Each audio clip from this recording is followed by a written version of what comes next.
आप सुन तो रहे हो लेकिन महसूस कर रहे हो कि मुझे वो जानना है। बिल्कुल। अगर आपको लगे कि वो महसूस नहीं हुआ तो वहीं से खड़े होकर मुझे बता सकते हैं कि सर बात जमी नहीं। ठीक है, इतनी फ्रेंडशिप ठीक है हमारे इस बीच में। चलो परफेक्ट। सो हम बात कर रहे हैं कि वर्ल्ड की जो फार्मा इंडस्ट्री है ये कितने रफ्तार से बढ़ रही है। 2023 के अंदर में 1.5 ट्रिलियन डॉलर की इंडस्ट्री बन चुकी है और आने वाले कुछ सालों के अंदर बाय 2040 ये हो जाएगी 2.2 ट्रिलियन डॉलर्स। मैं मिलियन या बिलियन की बात नहीं कर रहा हूं, ट्रिलियन की बात कर रहा हूं। अगर आपको एक इसका पर्पस आपको बताने का ये है कि अगर आपने ऑब्जर्व किया होगा, अगर आपको ये ग्राफ दिखाई दे रहा हो, अगर आपने ऑब्जर्व किया है 2001 में 390 बिलियन डॉलर की थी। ठीक है, उसके बाद में अगर डायरेक्ट हम जंप करते 2010 में या 2011 में तो 963 बिलियन डॉलर की थी और ये आते आते 2023 तक के ये 1.5 ट्रिलियन डॉलर की इंडस्ट्री बन चुकी है और आने वाले कुछ सालों के अंदर 2.2 ट्रिलियन डॉलर की इंडस्ट्री बन रही है। कुछ दिमाग में चल रहा है अभी, कुछ क्वेश्चंस तैयार हो रहे हैं, कुछ क्वेश्चन ये नंबर्स देखकर बढ़ रही है। अभी हम इंडिया में आते हैं, वर्ल्ड की तो बात बाद में करेंगे, हम इंडिया में आते हैं क्योंकि हम इंडियंस हैं, राइट। इंडियन फार्मा इंडस्ट्री जो आज के डेट पे जो है 55 बिलियन डॉलर की हो चुकी है, राइट। एक समय में 2005 में 6 बिलियन डॉलर की थी, 2015 में 30, 2020 क्रॉस होते हैं बराबर 55 बिलियन डॉलर और आने वाले दिनों के अंदर बाय 2030 ये कंप्लीटली 190 बिलियन डॉलर की इंडियन फार्मा इंडस्ट्री बढ़ रही है। तो मेरा सवाल ये है, ये दो स्लाइड देख के, दो चीजें ग्लोबल लेवल पर और एक अपने इंडिया लेवल पर, ये चीजें देखकर आपको क्या लग रहा है? क्यों इतनी रफ्तार से ये फार्मा इंडस्ट्री बढ़ रही है? डिसीज बढ़ रहे हैं, लोगों का लाइफ, बीमारियां बढ़ रही है, नए नए वायरसेस आ रहे हैं, हमारी इम्यूनिटी धीरे धीरे कम हो रही है, अचानक बीमारियों का पैमाना बढ़ चुका है, क्लिनिक्स बढ़ चुके हैं, हॉस्पिटल बढ़ रहे हैं, पेशेंट बढ़ रहे हैं। जब पेशेंट है तो इंडस्ट्री है pharma industry, otherwise pharma industry की जरूरत क्या है? बराबर है। तो हमने देखना क्या है, हमारा देखने का नजरिया ये होना चाहिए। ये मैसेज हमसे इस स्लाइड से मिल रहा है कि जिस रफ्तार से दवाइयों की जरूरत बढ़ रही है, इसका मतलब है कि हम बीमारियों की ओर बढ़ रहे हैं।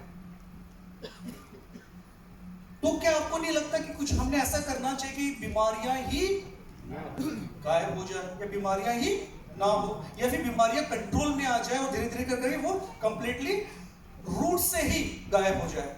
कितने लोगों को लगता है? कितने लोगों को लगता है? देखो बहुत टफ सवाल है ये, क्योंकि हार्डकोर एक मेडिकल फार्मास्यूटिकल साइंटिफिक सेक्टर से मैं आ रहा हूं। हमारा काम है मेडिसिन रिसर्च करना, डेवलप करना अलग अलग बीमारियों के ऊपर, ताकि आप सब लोग हेल्दी रहे। लेकिन उसके बावजूद मैं कह रहा हूं कि किसी को भी मेडिसिन की जरूरत नहीं पड़नी चाहिए।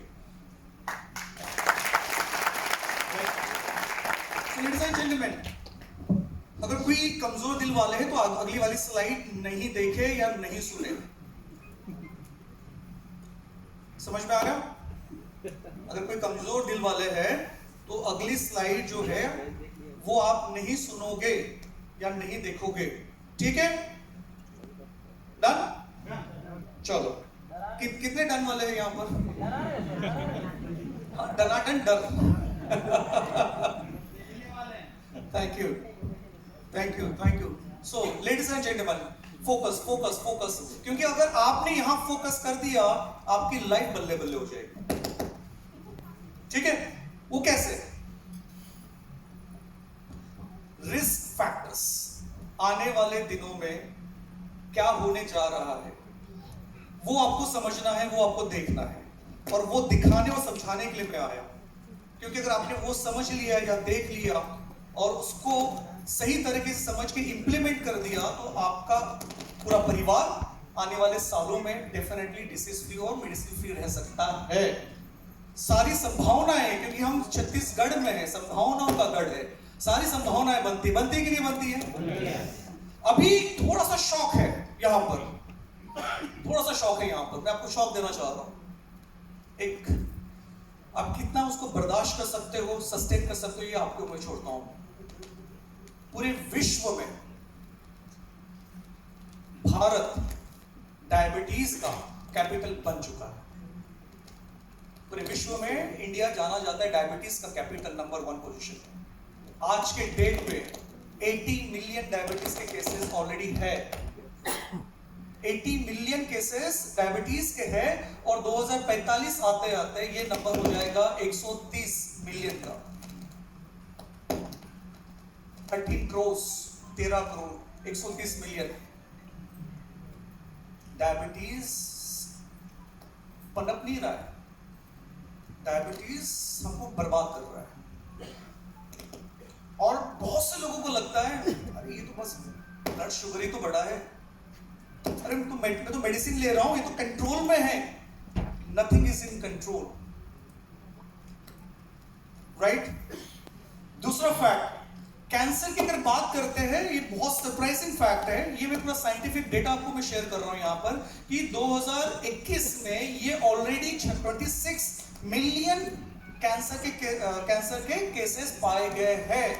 और आने वाले कुछ सालों के अंदर, मतलब 2023 में 2 साल पकड़ लो, 2025 2025 में ये हो जाएगा 29.8 मिलियन। लेट्स कंसीडर 30 मिलियन के कैंसर के केसेस पूरे इंडिया में रहेंगे और ये वर्ल्ड का कैपिटल बन चुका रहेगा। अभी नंबर 2 पोजीशन में इंडिया कैंसर के मामले में। सोचो हम किधर जा रहे हैं, हमें जरूरत किस बात की है, हमने क्या करना चाहिए। हॉस्पिटल की अगर बात करते हैं, आपने लॉकडाउन में देख लिया था, कोविड के समय में देख लिया था कि हमें एम्पी थिएटर हॉस्पिटल की जरूरत पड़ रही थी, ओपन हॉस्पिटल जिसको हम कहते हैं, राइट। हम अफोर्ड नहीं कर सकते बिकॉज कॉस्ट ऑफ ये ट्रीटमेंट या हॉस्पिटलाइजेशन जो है, ये एडिशनल 17.5 करोड़ बेड की जरूरत है।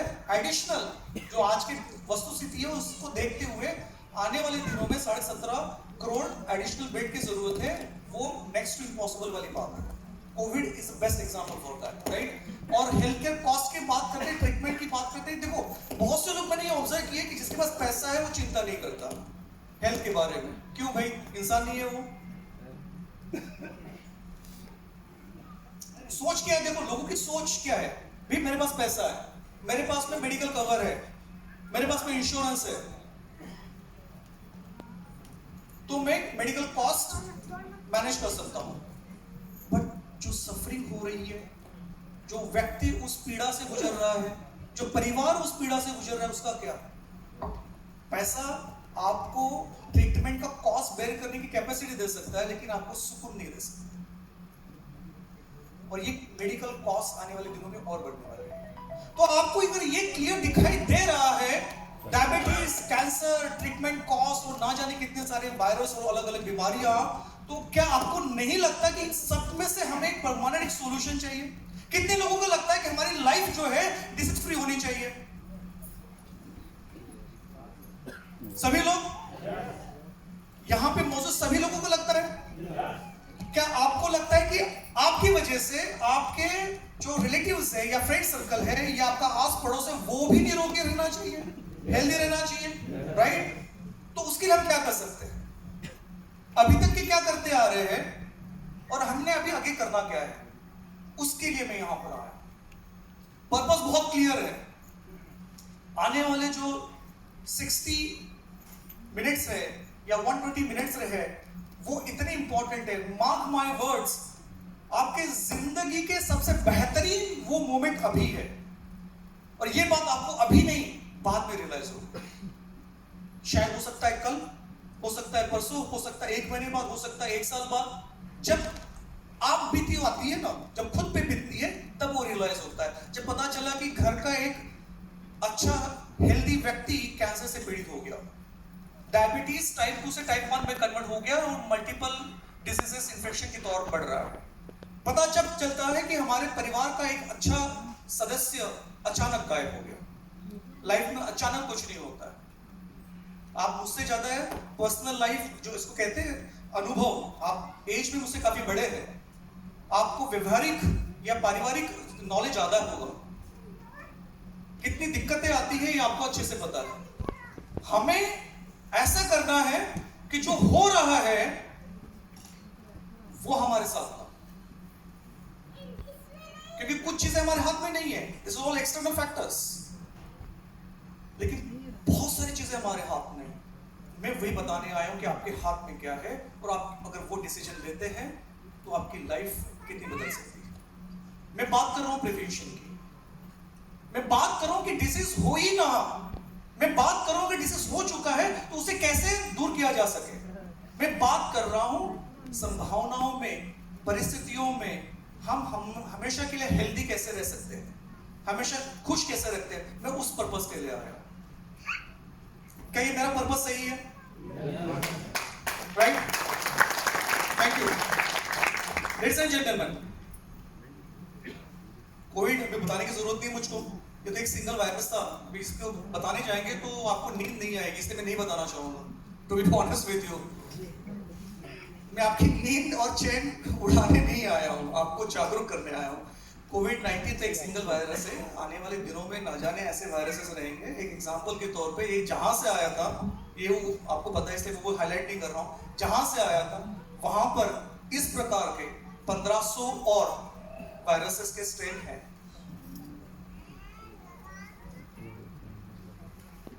तो कब, कहां, कैसे, किधर और क्यों हो जाए बता नहीं सकते। हमारे हाथ में क्या है? हमारी खुद की इम्यूनिटी, राइट? क्या हम इसको बढ़ा सकते हैं? yes. अरे कोई अगर वायरस अटैक करा तो हम उसको ये तो बोलेंगे नहीं कि भैया अटैक मत कर, आज की मेरी स्थिति ठीक नहीं है, कल अटैक कर लेना, ऐसा बोल सकते हैं?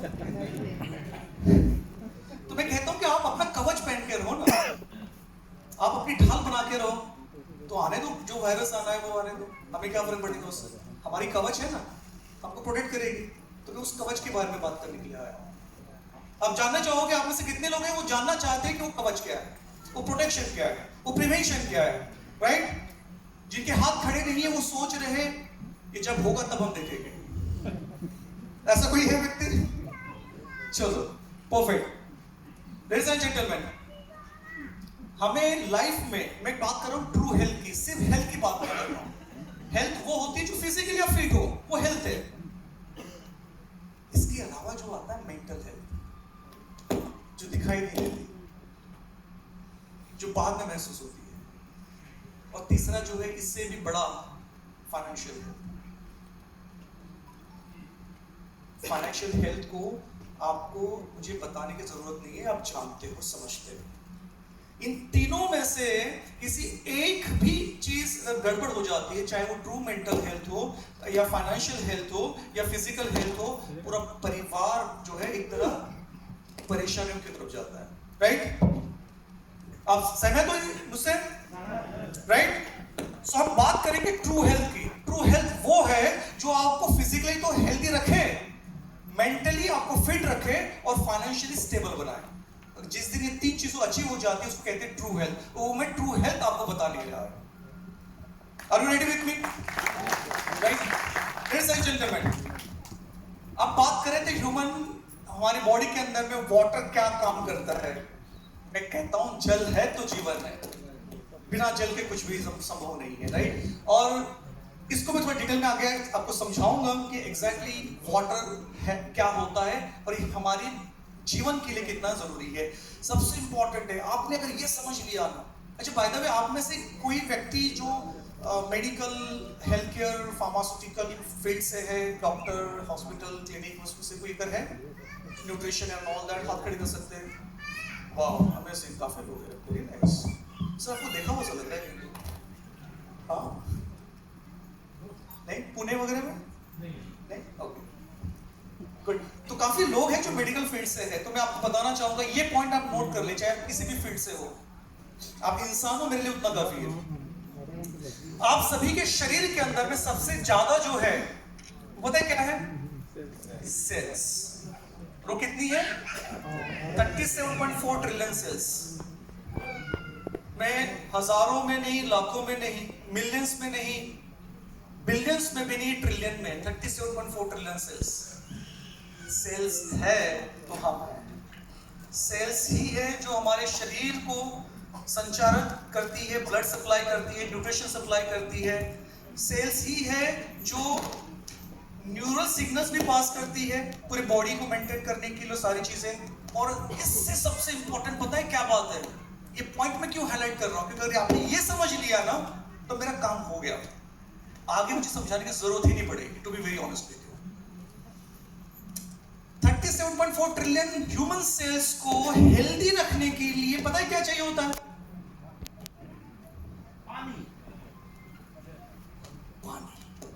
अब पानी मैं नहीं कहता, मैं जल कहता हूं। आप अभी तक क्या पानी पीते आ रहे हो? मैं बात कर रहा हूं जल की। जल है तो जीवन है और कल है। पानी और जल में पता है क्या फर्क होता है? देखो, मेरी जल की परिभाषा थोड़ी अलग है और पानी की अलग है। पानी वो है जो एक जगह पे स्थिर है, जिसमें कोई उत्साह नहीं, कोई एनर्जी नहीं, वो पानी है जो शायद आप अभी तक के पीते आ रहे हो। अब मैं जब जल बताऊंगा ना आपको, तो आप कल से शुरू हो जाएंगे जल पीना। जल वो होता है जिसमें एनर्जी होती है, जिसमें उत्साह होता है, जिसमें प्रवाह होता है, जिसमें चंचलता होती है, जो शरीर में जान डाल देता है, वो होता है जल। राइट? और वो जल आपको मैं बताने आया हूं। तो कितने लोग हैं वो जल को जानने के लिए? Right? So let's say gentleman, अभी क्विकली चलते हैं क्योंकि मैसेज बहुत क्लियर है। आप में से कितने लोग ये जानने के लिए उत्सुक है कि बीमारियां क्यों होती है या उसका कारण क्या है? ट्रीटमेंट तो अवेलेबल है, चाहे वो कंट्रोल करे, मैनेज करे, मेंटेन करे, वो अलग बात है। क्योर करेगा, मैं उसका दावा नहीं कर रहा हूं यहां पर, लेकिन होता क्यों है जानना चाहोगे? अगर आपको ये पता चल गया ना, जरूरी नहीं कि आप मेडिकल फील्ड के ही हो, और जहां तक मेरा एक्सपीरियंस कहता है कि बहुत से लोगों को, चाहे किसी भी फील्ड के क्यों ना हो, रूट कॉज तक के पहुंचना संभव नहीं हुआ है, मतलब जान नहीं पाए। और वो एक सीक्रेट आपको बताने जा रहा हूं, हार्डकोर सीक्रेट। बीमारियां होने के पीछे का कारण, उसकी असली जड़ क्या है? अगर आपको जड़ समझ में आ गई ना, तो ऑटोमेटिकली सॉल्यूशन आ जाएगा उसका, ऑटोमेटिकली आप ठीक होना शुरू हो जाओगे। राइट? जानना चाहते हो? चलो quickly, physical stress, root cause of disease की हम बात कर रहे हैं। इसमें तीन चीजें बहुत इंपॉर्टेंट है: फिजिकल स्ट्रेस, मेंटल स्ट्रेस और बायोलॉजिकल स्ट्रेस। ये तीन वो कारण हैं जिसकी वजह से बीमारियां होती है। नहीं समझाना अभी? नहीं समझाना ये पॉइंट पे? चलो एक कदम आगे बढ़ते हैं और डिटेल में समझते हैं। फिजिकल स्ट्रेस वो है जो आपको दिखाई देता है, जो महसूस होता है, जिसमें शायद आप आराम करो, रेस्ट करो, वहां से बाहर आ सकते हो और ठीक हो जाते हो, वो है फिजिकल स्ट्रेस। राइट? तो मेरे हिसाब से फिजिकल स्ट्रेस बहुत कैटेगरी 3 या प्रायोरिटी 3 पे मैं रखता हूं। इसके बाद जो है मेंटल स्ट्रेस। मेंटल स्ट्रेस ना दिखाई देता है ना महसूस होता है, जब समझ में आता है तब बहुत देर हो चुकी रहती है, लेकिन उसको भी प्रॉपर तरीके से अगर समझ के ट्रीटमेंट ले या मेडिटेशन करे तो उससे भी हम बाहर आ सकते हैं। राइट? वो हो गया मेंटल स्ट्रेस। दो चीज समझ में आ गई। फिजिकल स्ट्रेस क्लियर है आप सभी को? Physical stress, mental stress. अब जो तीसरा फैक्टर मैं बताने जा रहा हूं, इसके ऊपर आपका फ्यूचर, आपका हेल्थ डिपेंड करता है, और वो है बायोलॉजिकल स्ट्रेस। बायोलॉजिकल स्ट्रेस वो है जो ना दिखाई देता है, ना महसूस होता है और ना पता चलता है। पता जब चलता है तब आप चलने के लायक नहीं, सीधा हॉस्पिटल में होते हो। वो है बायोलॉजिकल स्ट्रेस। अब बायोलॉजिकल स्ट्रेस मतलब क्या? तीन चीजें आती है बायोलॉजिकल स्ट्रेस के अंदर में। वो क्या है? Oxidative stress, dehydration stress and ultimately आता है उसके बाद में एसिडिक स्ट्रेस। ये तीन स्ट्रेस है जिसके वजह से हमारी शरीर के अंदर में बीमारियां पनपती है और वो बड़ी होती है, और फिर एक अगले स्टेज में जाकर आपको सीधा हॉस्पिटलाइज करवाती है। राइट? ये है बायोलॉजिकल स्ट्रेस। अब इसको थोड़ा सा संक्षिप्त में अगर समझे, ऑक्सीडेटिव स्ट्रेस मतलब क्या होता है? जो हमारी नॉर्मल सेल्स है, पेशियाएं जिसको हम कहते हैं, कोई कोशिकाएं कहते हैं, ठीक है, हिंदी में कोशिकाएं कहा जाता है। तो ये सेल्स अगर वक्त से पहले डेड हो जाए, किल हो जाए, डॉर्मेंट हो जाए, राइट, ये ऑक्सीडेशन शरीर के अंदर अगर ज्यादा हो जाए, उसके वजह से ये डैमेज हो जाती है, और उस स्ट्रेस को कहा जाता है ऑक्सीडेटिव स्ट्रेस। ये काम करने के लायक नहीं रहती है। समझो, अभी फॉर एग्जांपल डायबिटीज यहां पे किसी को है? राइट, 1 2 3 4 5 6 7 धीरे धीरे हाथ बढ़े रहे, डरने की बात नहीं है, मैं आपको यहाँ नहीं बुलाऊंगा, डोंट वरी। तो अभी जिसको डायबिटीज हुआ है, मैं एक कुछ सेकंड्स के लिए पॉइंट टच कर रहा हूँ ताकि आपको कनेक्ट करूँ कि ऑक्सीडेटिव स्ट्रेस किस तरह से काम कर रहा है, आपके शरीर को डैमेज कैसे कर रहा है। अभी कुछ लोग डायबिटिक है, कुछ लोग हेल्दी है, डायबिटीज से फ्री है, ठीक है। दोनों के अंदर क्या पेनक्रिया है, ऑर्गन एक होता है पेनक्रिया, सभी के इसमें है, राइट। अब जहां से इंसुलिन तैयार होता है ना, वो सेल को कहा जाता है बीटा सेल्स ऑफ लैंगरहैंस। वो सभी के शरीर में होता है, जिसको पेनक्रिया, जो इंसान है उनके इसमें डेफिनेटली होता है। तो पेनक्रिया है, वो सेल्स है, इसका काम क्या है, इंसुलिन को सिक्रेट करना। अब पता है क्या हो रहा है, ये ऑक्सीडेटिव स्ट्रेस जिस व्यक्ति के शरीर में ज्यादा हो जाता है, तो वो सेल्स जो है वक्त से पहले डोरमेंट हो गई, कील हो गई, काम नहीं कर रही है ना। तो क्या होगा, वो इंसुलिन तैयार करेगा नहीं करेगा, बराबर है, आप समझ रहे बात को। तो जब ऑक्सीडेटिव स्ट्रेस अगर हमको समझ में आ रहा है, तो इसका सॉल्यूशन भी हमारे पास में फिर। तो डायबिटीज को अगर 100% से, मतलब डायबिटीज से अगर बाहर आना है तो क्या करना है, उसका सॉल्यूशन मैं आज देके जाऊंगा आपको, राइट। तो ये ऑक्सीडेटिव स्ट्रेस की वजह से डायबिटीज होने की संभावना बढ़ जाती है। ये एक एग्जांपल हुआ। दूसरा क्या आता है बायोलॉजिकल स्ट्रेस के अंदर में, डिहाइड्रेशन स्ट्रेस, ऑक्सीडेटिव स्ट्रेस, उसके बाद में डिहाइड्रेशन। शरीर के अंदर, सेल्स के अंदर, शरीर के अंदर कहने का मतलब मेरा सेलुलर लेवल पर, कोशिकाओं के अंदर तक के, सिर्फ स्टमक की बात नहीं कर रहा हूं, सेल्स के अंदर अगर पानी का प्रमाण कम हो जाए तो वो डिहाइड्रेशन स्टेज में चले जाती है, तो फिर वो सेल्स काम नहीं कर पाती है, जितने स्पीड से काम करना चाहिए, जिस रफ्तार से साथ काम करना चाहिए, वो काम नहीं कर रही है। मान लो आप सबके पास में एक 4 व्हीलर है, जो भी कोई ब्रांड होगा, समझ के चलो कि वो पेट्रोल की है, आपने टैंक पूरा फुल करके रखा हुआ है, लेकिन अगर वो फ्यूल जो पेट्रोल है वो अगर इंजन तक के नहीं पहुंचेगा तो आपकी गाड़ी चलेगी क्या? एग्जैक्टली वैसे ही हो रहा, समझ लो कि आपके शरीर में आप पानी तो पी रहे हो लेकिन सेल्स तक नहीं पहुंच रहा है, एंड देन अल्टीमेटली बीमारियां शुरू होती है। वो हो गया दूसरा फैक्टर। एंड तीसरा फैक्टर होता है एसिडिक स्ट्रेस। मैं एसिडिटी की बात नहीं कर रहा हूं, that is very common and very nominal. मैं बात कर रहा हूं एसिडिक स्ट्रेस, जिसकी वजह से, जहां से हमें जो ऊर्जा मिलती है ना, एनर्जी जो मिलती है, आप सभी को एनर्जी चाहिए, राइट? तो उस एनर्जी जहां से जनरेट होती है, उस सेल्स के अंदर में माइटोकॉन्ड्रिया है, जिसको कहते हैं पावर हाउस। वो पावर हाउस एनर्जी तैयार नहीं कर पाता क्योंकि एसिडिक स्ट्रेस बढ़ चुका है। आप ये देख पा रहे हो ना, यहाँ पे ये सारे ग्लूकोज, एटीपी एनर्जी तैयार नहीं कर पाते, और इसके वजह से बीमारियां हो रही है। तो 3 कारण है, संक्षेप में कहूं तो 3 कारण है बायोलॉजिकल स्ट्रेस के अंदर में आता है। Oxidative stress, number 2 dehydration stress, number 3 acidic stress. ये 3 ही कारण है जिसकी वजह से कोई भी किसी भी प्रकार की बीमारियां होती है।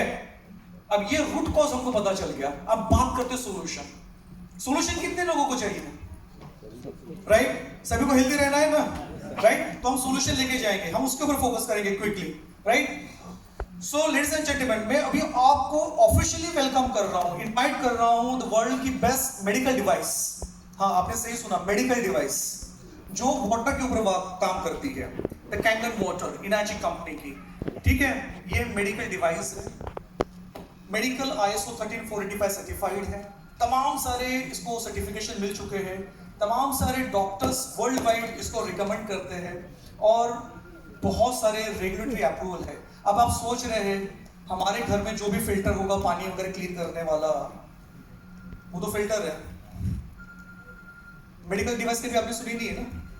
मेडिकल डिवाइस पानी के ऊपर काम करने वाली कभी सुनी थी आपने?